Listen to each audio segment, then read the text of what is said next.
الحمد لله رب العالمين والصلاة والسلام على سيد الأنبياء والمرسلين محمد وآله وصحبه أجمعين أما بعد فأعوذ بالله من الشيطان الرجيم بسم الله الرحمن الرحيم أحسب الناس أن يتركوا أن يقولوا آمنا وهم لا يفتنون وقال النبي صلى الله عليه وعلى آله وصحبه وسلم أشد الناس بلاء الأنبياء ثم الأمثل فالأمثل أو كما قال النبي صلى الله عليه وعلى آله وصحبه وسلم أوصيكم ونفسي بتقوى الله والاعتصام بحبل الله والتمسك بشريعة الله والعمل بما جاء به محمد النبي الله أما بعد اس وقت پوری دنیا میں مسلمان مختلف قسم کے چیلنجز سے دوچار ہیں۔ پوری دنیا میں مختلف اقوام مل کر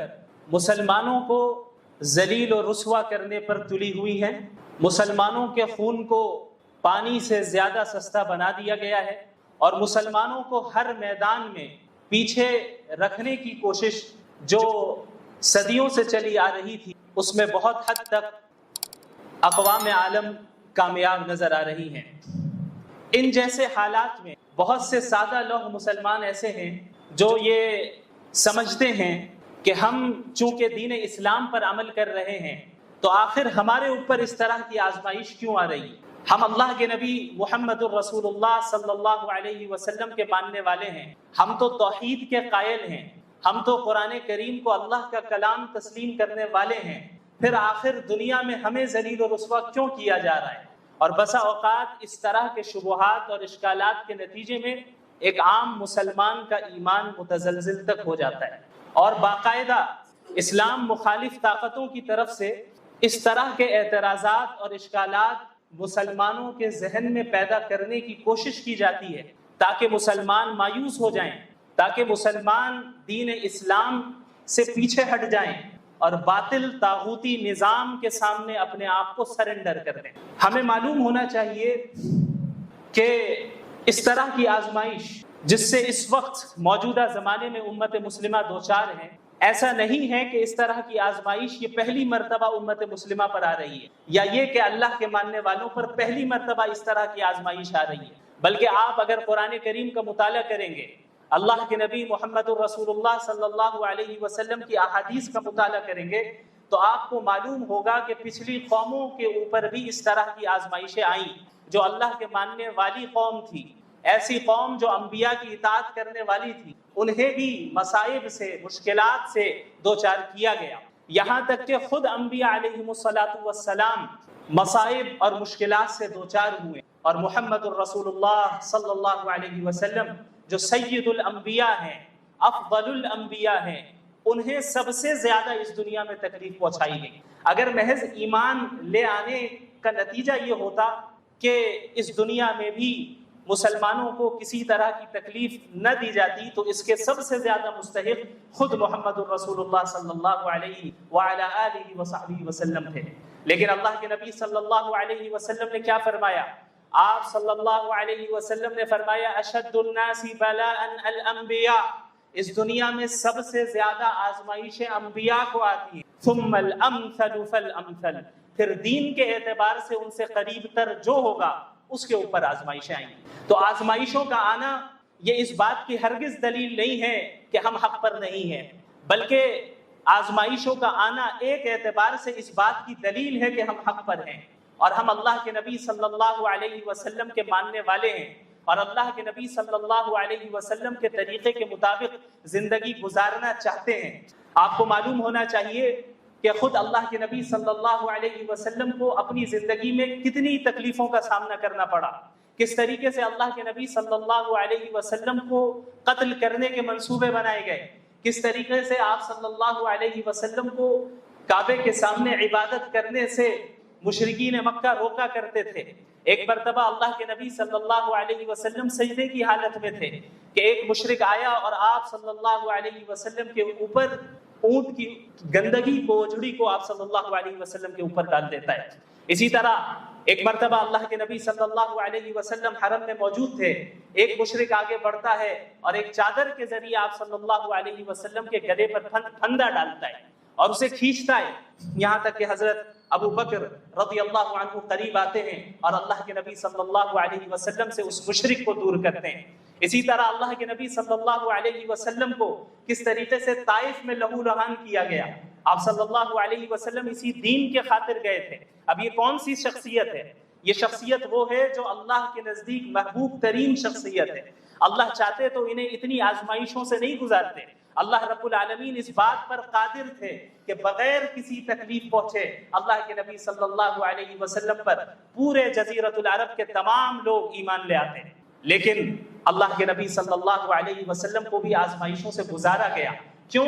تاکہ قیامت تک کی امت کے لیے وہ ایک نمونہ بن سکے، قیامت تک کی امت کے لیے وہ ایک رول ماڈل بن سکے، امت نصیحت حاصل کر سکے کہ ان مواقع میں اللہ کے نبی صلی اللہ علیہ وسلم کی سنت کیا رہی، ان حالات میں اللہ کے نبی صلی اللہ علیہ وسلم نے کس طرح مشرکین کے ساتھ ڈیل کیا، ان حالات میں اللہ کے نبی صلی اللہ علیہ وسلم نے مسلمانوں کو کس طرح تیار کیا، منظم کیا۔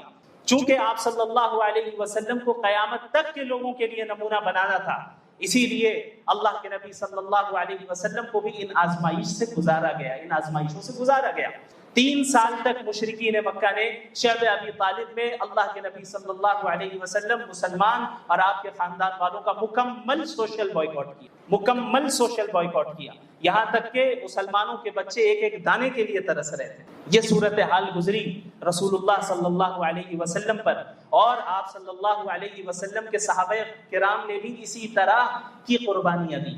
آپ کو معلوم ہے حضرت بلال رضی اللہ عنہ، ان کا نام آپ نے سنا ہے، کس طریقے سے حضرت بلال رضی اللہ عنہ نے اسلام قبول کیا۔ ظاہر ہے اللہ کے نبی صلی اللہ علیہ وسلم کی جس جگہ بعثت ہوئی، جس زمانے میں بعثت ہوئی، یہ ایک ایسا زمانہ تھا جہاں انسانیت اپنی انتہا اور پستی کی انتہا تک پہنچ چکی، جہاں غلاموں کو ان کے حقوق نہیں دیے جاتے تھے، سلیوز کو ان کے فنڈامنٹل ہیومن رائٹ سے بھی محروم رکھا گیا تھا۔ ایسے موقع پہ جب حضرت بلال رضی اللہ عنہ نے اللہ کے نبی صلی اللہ علیہ وسلم کی تعلیمات کو سنا کہ یہ غلام تمہارے بھائی ہیں، انہیں وہی کھلاؤ جو خود کھاتے ہو، انہیں وہی پہناؤ جو خود پہنتے ہو، انہیں اتنا بوجھ نہ دو کہ وہ اسے پورا نہ کر پائے، اور اگر کوئی بھاری کام دینا بھی پڑ جائے تو تم خود ان کا تعاون کرو۔ اللہ کے نبی صلی اللہ علیہ وسلم کی ایسی تعلیمات جن کو سن کر حضرت بلال رضی اللہ عنہ اسلام کی طرف مائل ہوئے اور دل و دماغ میں ایمان راسخ ہو گیا، یہاں تک کہ ان کا جو مالک تھا حضرت بلال رضی اللہ عنہ کو چلچلاتی دھوپ میں تپتی ہوئی ریت کے اوپر رکھتا۔ مکہ المکرمہ کی گرمی سے ہم سب واقف ہیں، جو بھی وہاں گئے ہیں جانتے ہیں کہ کس طرح کی شدید گرمی ہوتی ہے۔ وہاں کی تپتی ہوئی ریت کے اوپر حضرت بلال رضی اللہ عنہ کو رکھا جاتا اور ان کے سینے کے اوپر بھاری پتھر رکھا جاتا اور بار بار یہ کہا جاتا کہ تم محمد کے اتباع سے پیچھے ہٹو، اور وہ کیا کہتے؟ احد احد، صرف ایک اللہ، صرف ایک اللہ۔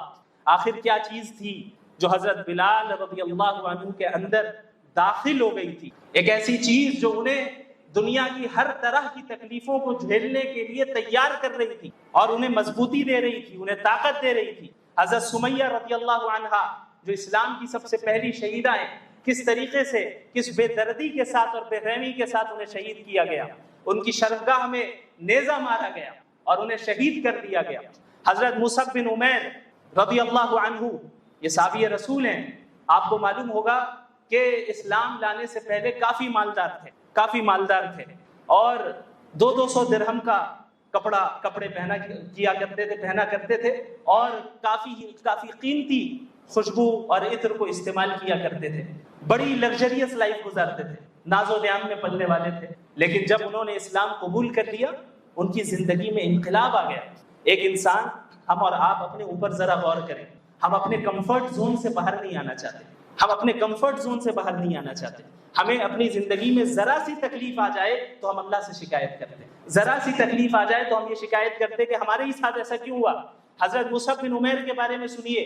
حضرت مصعب بن عمیر رضی اللہ عنہ وہ ہیں جو کافی مالدار تھے۔ انہوں نے جب اسلام قبول کیا تو ان کے جو چچا تھے انہوں نے ان سے کہا کہ تم اگر اپنے باپ کے دین کو چھوڑ رہے ہو تو پھر یہ جو مال تمہیں حاصل ہے یہ بھی تمہارے باپ کا ہی کمایا ہوا مال ہے، لہٰذا تمہیں اسے چھوڑنا ہوگا۔ انہوں نے یہ بات اس لیے کہی کہ شاید مصعب بن عمیر رضی اللہ عنہ ان کی بات سے، اس بات سے ڈر جائیں، چونکہ زندگی پر لگژریس لائف میں رہے اور اب سارے مال و دولت چھیننے کی بات ہو رہی ہے، تو شاید وہ محمد الرسول اللہ کی اتباع سے پیچھے ہٹ جائیں۔ لیکن ایسا نہیں ہوا۔ حضرت مصعب بن عمیر رضی اللہ عنہ نے سارے مال کو، ساری دولت کو وہیں چھوڑ دیا، یہاں تک کہ ان کے چچا نے کہا کہ جو کپڑے تم پہن کر ہو یہ بھی چھوڑ کر جاؤ۔ حضرت مصعب بن عمیر رضی اللہ عنہ نے ان کپڑوں کو بھی اتار دیا اور بالکل برہنہ ہو کر اپنی ماں کے پاس پہنچتے ہیں۔ ان کی ماں دیکھتی ہے اور وہ رونے لگتی ہے کہ مصعب یہ کیا ہو گیا، یہ کس حال میں تم آئے؟ وہ کہتے ہیں کہ میری ماں، میں موحد ہو گیا ہوں، میں محمدی ہو گیا ہوں، اب مجھے مال و دولت کی کوئی فکر نہیں، اب مجھے اتباع رسول کی فکر ہے، اب مجھے اس دین کی تبلیغ کی فکر ہے، اب مجھے اس دین کو تمام اقوام عالم تک پہنچانے کی فکر ہے، اب مجھے جنت کی فکر ہے، اب مجھے اس عارضی ٹیمپرری لائف کی فکر نہیں ہے جہاں زندگی چند سالہ زندگی ملتی ہے جس کی بھی کوئی گارنٹی نہیں ہوتی۔ آج کل نوجوان بھی بڑی تیزی کے ساتھ اس دنیا سے رخصت ہو رہے ہیں، کب کس کو موت آ جائے یہ نہیں پتا۔ صحابہ کرام کے اندر ایمان راسخ ہو گیا تھا اس طریقے سے کہ اللہ کے نبی صلی اللہ علیہ وسلم کی صحبت انہوں نے اختیار کی اور آپ صلی اللہ علیہ وسلم پر نازل ہونے والا کلام جو قرآن کریم ہے اس کو پڑھا، اس کو سمجھا، اور آپ صلی اللہ علیہ وسلم کے ذریعے دنیا کے حقیقی کانسیپٹ کو انہوں نے سمجھ لیا اور آخرت کے حقیقی کانسیپٹ کو بھی سمجھا کہ ہم اس دنیا میں کیوں آئے۔ یہی معاملہ تمام صحابہ کرام کے ساتھ رہا۔ سلف صالحین میں آپ کو سینکڑوں واقعات ایسے مل جائیں گے جہاں علماء کرام نے، فقہاء اعظام نے دین کے خاطر قربانیاں دی ہیں، اس دین کے خاطر قربانیاں دی ہیں۔ تو یاد رکھیے، اگر آج کے زمانے میں ہمارے اوپر آزمائشیں آ رہی ہیں، یہ جو چند مثالیں میں نے آپ کے سامنے پیش کی، چند واقعات مختصراً میں نے بیان کیے، یہ تو اللہ کے نبی صلی اللہ علیہ وسلم کے زمانے کے واقعات ہیں۔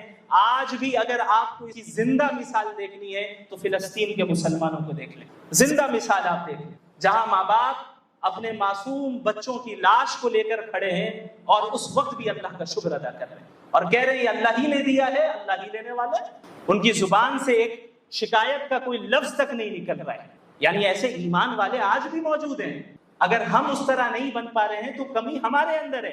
اور یاد رکھیے، جس طرح حالات آزمائش کے طور پر آتے ہیں، برے حالات آتے ہیں، اسی طریقے سے بسا اوقات امت جب محمد رسول اللہ صلی اللہ علیہ وسلم کے نہج سے ہٹ جاتی ہے تب بھی اس طرح کے حالات آتے ہیں۔ اللہ کے نبی صلی اللہ علیہ وسلم نے اس زمانے کے متعلق پہلی پیشن گوئی فرمائی تھی۔ آپ صلی اللہ علیہ وسلم نے فرمایا کہ ایک زمانہ آئے گا کہ جب تمام اقوام اس امت مسلمہ پر اس طرح ٹوٹ پڑیں گی جس طریقے سے کھانے والے کھانے کے پیالے پر ٹوٹ پڑتے ہیں۔ صحابہ کرام کو تعجب ہوا کہ آخر ایسا کیسے ہو سکتا ہے، کیا ہماری تعداد اتنی کم ہوگی؟ اب اس پر غور کریں۔ صحابہ کرام کے ذہن میں یہ بات آئی کہ کیا ہماری تعداد اتنی کم ہوگی، کیونکہ ہو سکتا ہے ظاہری اسباب کے تحت ہم مغلوب ہو جائیں۔ دین کو چھوڑ دینے اور دین پر عمل نہ کرنے کا تصور بھی ان کے ذہن میں نہیں تھا۔ انہوں نے یہ بات کہی کہ یا رسول اللہ، کیا ہماری تعداد اتنی کم ہوگی؟ اتنی کم ہوگی؟ آپ صلی اللہ علیہ وسلم نے فرمایا کہ نہیں، تمہاری تعداد بہت ہوگی، لیکن تم سیلاب کی جھاگ کے مانند ہوگے۔ اللہ رب العالمین تمہارے دشمنوں کے دلوں سے تمہارا رعب اور خوف نکال دے گا اور تمہارے دلوں میں وہن ڈال دے گا۔ صحابہ کرام نے پوچھا یا رسول اللہ، یہ وہن کیا ہے؟ آپ صلی اللہ علیہ وسلم نے فرمایا حب الدنیا وکراہیت الموت، دنیا کی محبت اور موت کا ڈر، دنیا کی محبت اور موت کا ڈر۔ آپ صلی اللہ علیہ وسلم نے ان حالات کی جو وجہ ہوگی وہ بھی بیان کر دی اور علاج کی طرف اشارہ بھی کر دیا۔ یعنی اگر پستی اور رسوائی اور ذلت مسلمان ان پستی اور ذلت سے دوچار ہو رہے تو اس کے پیچھے یہ دو وجہ ہوگی کہ ان کے اندر دنیا کی ایسی محبت آ جائے گی کہ وہ دین کے لیے پھر قربانی دینے کے لیے تیار نہیں ہوں گے۔ موت سے ایسا ڈر آ جائے گا، جب بھی دنیا کی محبت آئے گی لازماً اس کا نتیجہ یہ نکلے گا کہ موت سے کراہیت ہو، موت سے انسان ڈرے گا۔ کیوں؟ کیونکہ وہ دنیا ہی کو سب کچھ سمجھنے لگتا ہے، وہ اس کے ذہن سے آخرت کا عقیدہ اوجھل ہو جاتا ہے، کلیئر نہیں رہتا، تو وہ اس دنیا میں اپنے اوپر تکلیفوں کو برداشت نہیں کر پاتا۔ وہ یہ سوچ نہیں پاتا کہ بھئی مجھے مرنا بھی ہے، اور اگر میں نے حق کی آواز بلند کی تو مجھے تکلیفوں کا سامنا کرنا پڑ جائے گا، مجھے اپنے کمفرٹ زون سے باہر نکلنا پڑے گا، مجھے لگژریس لائف کو چھوڑنا پڑے گا، اس دین کے خاطر چھوڑ دینا پڑے گا۔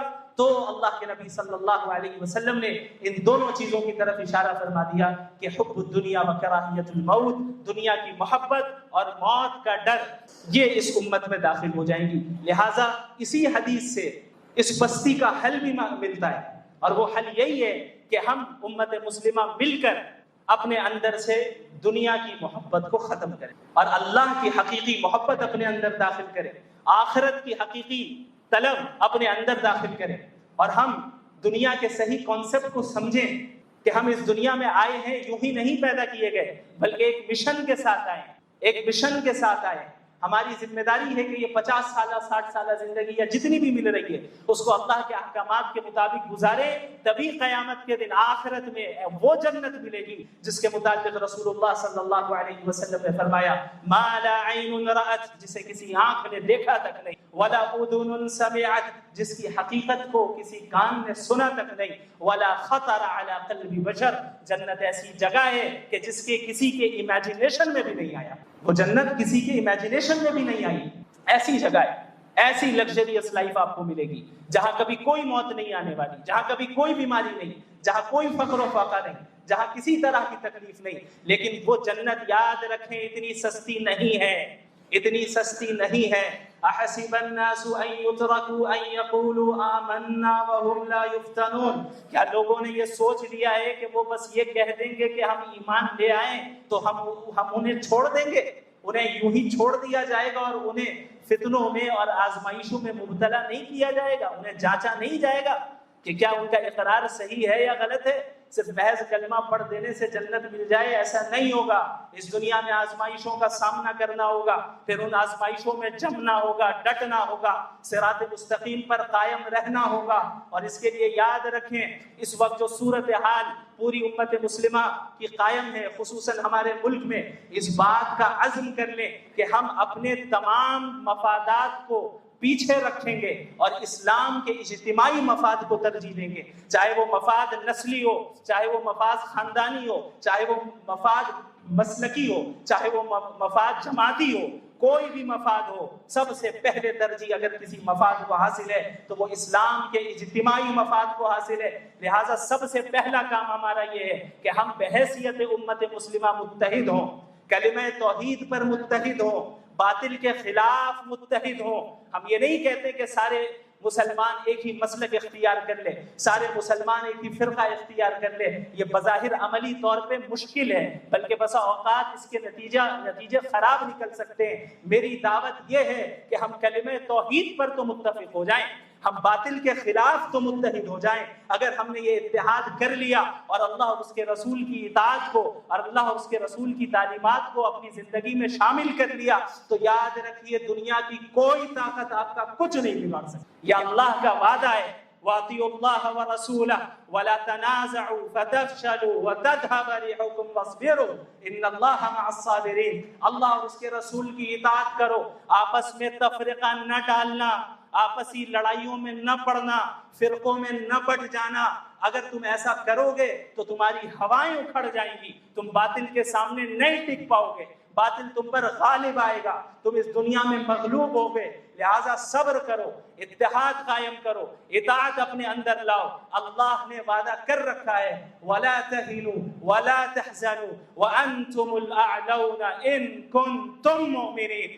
کبھی نہ گھبرانا، کبھی نہ غم کرنا، تم ہی سر بلند رہو گے اگر تم سچے مومن ہو، بشرط یہ کہ سچے مومن ہو۔ ایمان صرف زبان کا نام نہیں، ایمان چند کلمات یا جمعے کی نماز کا نام نہیں، ایمان صرف رمضان کے روزوں کا نام نہیں، ایمان صرف رمضان میں تراویح پڑھ لینے کا نام نہیں، ایمان صرف ہفتے میں ایک دن مسجد میں آ جانے کا نام نہیں، ایمان صرف قربانی کر لینے کا نام نہیں، ایمان صرف حج اور عمرہ کر لینے کا نام نہیں۔ ایمان اور اسلام اپنی زندگی کے ہر شعبے میں محمد الرسول اللہ کے تابع ہو جانے کا نام ہے۔ یہی بات اللہ کے نبی صلی اللہ علیہ وسلم نے بہت ہی مختصر اور جامع الفاظ میں ارشاد فرمائی، لا یؤمن احدکم حتی یکون ہواہ تبعا لما جئت بہ۔ تم میں سے کوئی اس وقت تک مومن ہو نہیں سکتا، تم میں سے کوئی اس وقت تک مومن ہو نہیں سکتا جب تک کہ وہ اپنی خواہشات کو، اپنے ڈیزائرز کو میری لائی ہوئی شریعت کے تابع نہ کر دیں۔ تو یاد رکھیے، اگر ہم چاہتے ہیں کہ ہمیں دوبارہ عروج حاصل ہو، ہم اس بستی سے باہر نکلے، پوری دنیا کی قیادت کرے، چونکہ یہ امت قیادت کے لیے ہی بھیجی گئی، یہ امت قیادت اور امامت کے لیے بھیجی گئی، مسجد کی صرف امامت کے لیے نہیں، یا چند مسلک کے نظاموں کی امامت کے لیے نہیں، چند جماعتوں کی امامت کے لیے نہیں، بلکہ دنیا کے ہر شعبے کی امامت کے لیے یہ امت مسلمہ بھیجی گئی۔ اور صحابہ نے پریکٹیکلی کر کے دکھایا۔ یہ وہی عرب تھے جن کو قیصر روم اور کسرا یہ کہہ کر چڑھایا کرتے تھے یہ عرب کے بدو ہیں، یہ ہم سے کیا لڑیں گے۔ یہ وہی صحابہ ہیں جنہوں نے قیصر و کسرا کے تخت کو پلٹ کر رکھ دی۔ یہ محمد الرسول اللہ کی تعلیمات کو تھامنے کا نتیجہ ہے، یہ اللہ کی رسی کو مضبوطی سے پکڑنے کا نتیجہ ہے۔ وہی اللہ آج بھی موجود ہے، وہی قرآن آج بھی موجود ہے، اللہ کے نبی کی وہی سیرت، وہی احادیث، وہی باتیں آج بھی موجود ہیں، لیکن صحابہ کرام جیسے مومنین آج موجود ہیں، صحابہ کرام کی جیسی صفات اختیار کرنے والے مسلمان آج موجود نہیں ہیں۔ لہٰذا قرن اول کی طرف رجوع کرنا ہوگا، اتحاد و اتفاق قائم کرنا ہوگا، اللہ کے نبی کے طریقے پر چلنا ہوگا، اور اپنے شخصی، ذاتی، مسلکی، جماعتی، خاندانی، نسلی ہر مفادات کو پیچھے رکھنا ہوگا، ہر اختلافات کو بالائے طاق رکھنا ہوگا، اور اس وقت اسلام کے اجتماعی مفاد کی طرف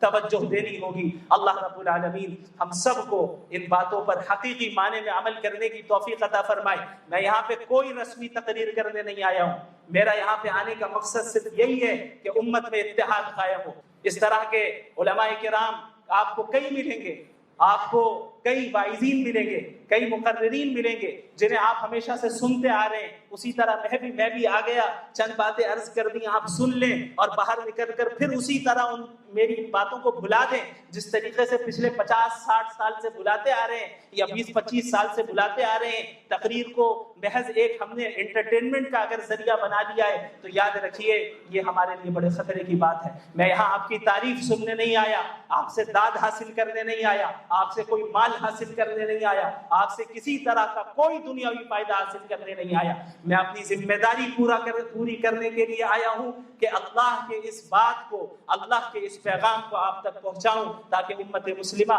ہم سب مل کر متحد ہو کر باطل کا مقابلہ کر سکے، اور اللہ رب العالمین اس دنیا میں دوبارہ ہمیں عروج عطا کرے اور آخرت کی کامیابی سے ہمیں ہمکنار فرمائے۔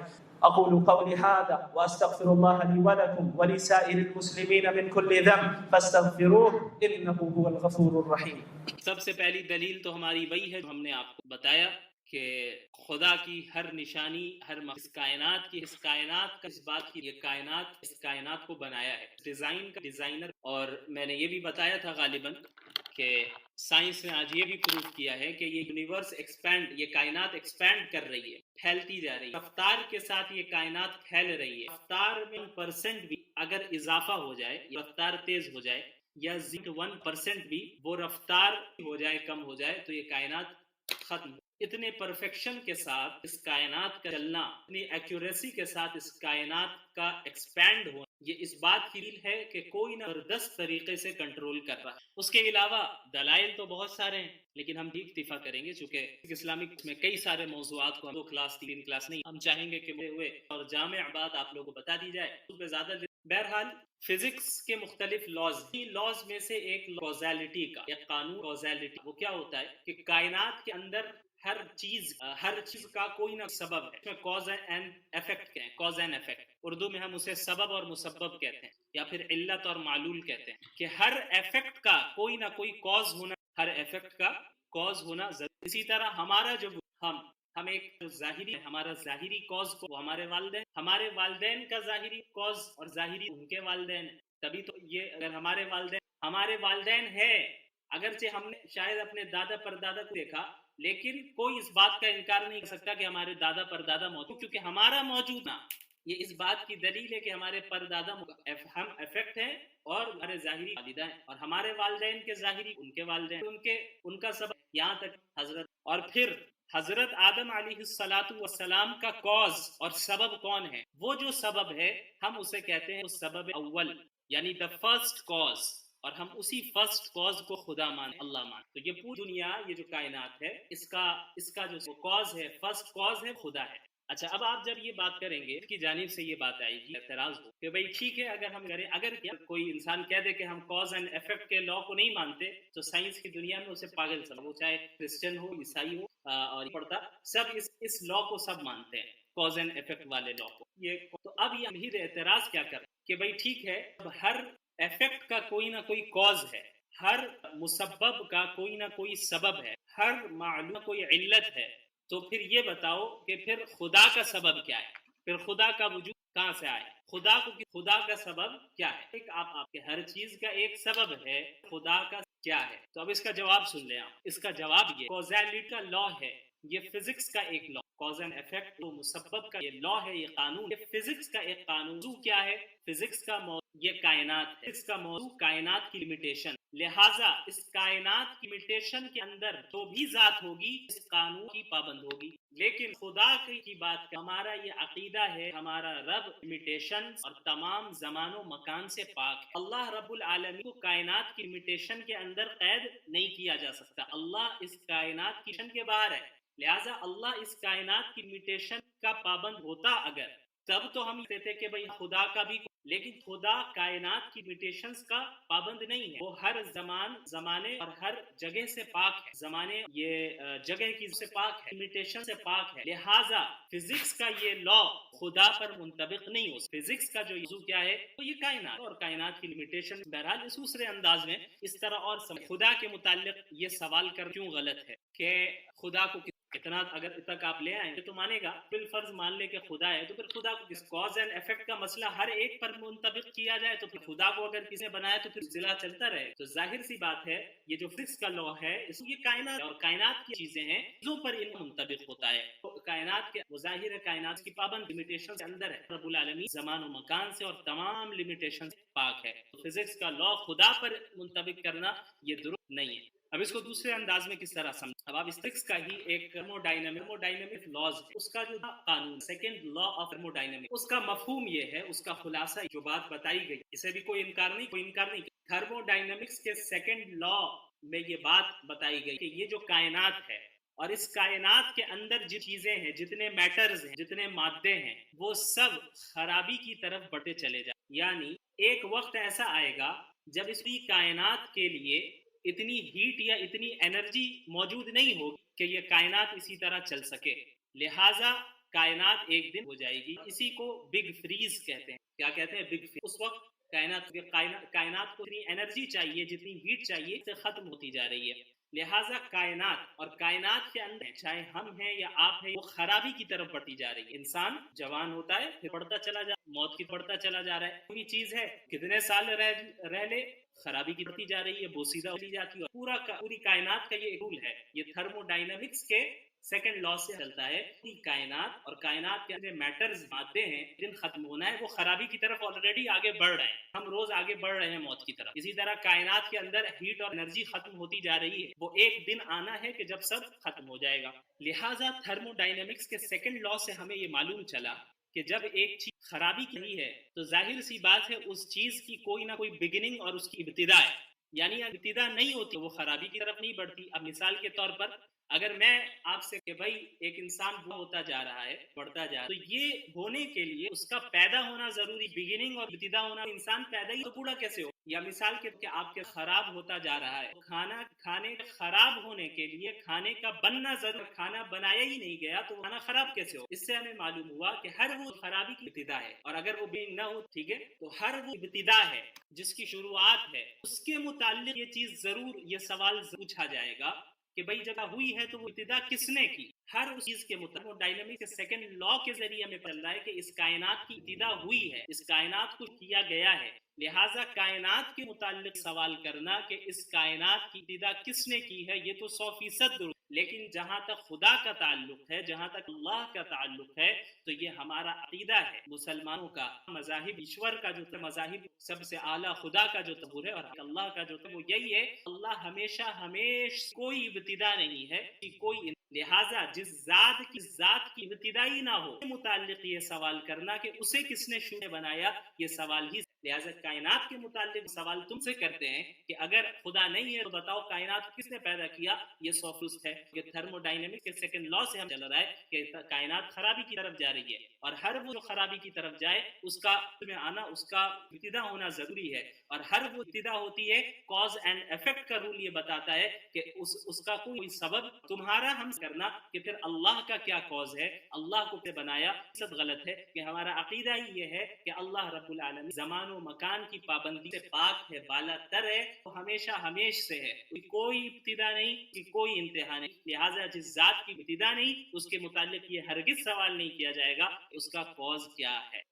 امید ہے کہ بات سمجھ میں آئی ہوگی۔ بہرحال یہ اتنی باتوں کے مختلف لے جائے گا، لیکن ایک عاقل انسان منصف ہو، یعنی انصاف پسند اور حق کی تلاش میں، ان کے لیے یہی چند باتیں کافی ہو۔ لیکن وہ اسٹبن ہو، حق کو تلاش کرنا نہ چاہتا ہو، کہ سامنے والے کو ہرانا چاہتا ہو، چاہے وہ خود حق پر ہو، اس کے لیے ان کے متعلق کہ ختم اللہ وعلی ابصارہم غشاوہ ولہم عظیم، ان کے کانوں پر مہر لگ، وعلی ابصارہم غشاوہ، پردہ ہے، وہ دیکھ رہے ہیں، نہ حق سے نہ حق کو سنیں گے، قبول کرنے کی، دل میں قبول کرنے کی، آنکھ سے بظاہر دکھ رہا ہے لیکن بصیرت پر پردہ چکا ہے، وہ حق کو پا نہیں ہوگا ان کے برے اعمال کی۔ بہرحال یہاں پر ایک اور سوال یہ کرتے ہیں کہ چلو ٹھیک ہے، تو یہ بتاؤ کہ اللہ رب العالمین کائنات کو بنانے سے پہلے کیا کر رہا تھا؟ ظاہر سی بات ہے کہ سالوں پہلے اللہ کائنات، تم یہ کہہ رہے ہو کہ اللہ ہمیشہ ہمیش سے ہے، تو کائنات کے متعلق سائنس نے بتا دیا غالباً سال پہلے بگ بینگ کے لیے کائنات۔ بہرحال اللہ تو ہمیشہ سے ہے، اس سے پہلے کیا کر رہا، اس سے پہلے